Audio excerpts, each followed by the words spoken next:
What single experience as a kid forever changed how you saw the world? When I was 13, I came down with a cold around Christmas time. But when I asked my mom if I could have some tablets, she instead insisted we go to the hospital. I thought she was overreacting, but I just figured she thought seeing a doctor would make me feel better before Christmas.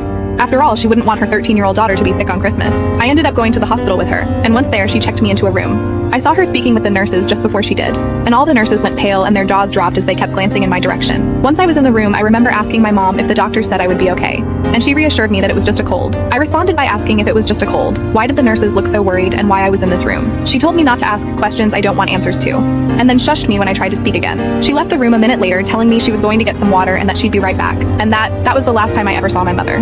She legally abandoned me in that hospital that day, and left me to be picked up by CPS a few hours later. Christmas was in 2 days' time, and I ended up spending it in an emergency shelter. What hurts just as much is that my mother came home to my younger sisters, and she sold them a lie about how I had just died. My little sisters grew up thinking their big sister had passed away, and a big part of their childhood was ruined because of it. What single experience as a kid forever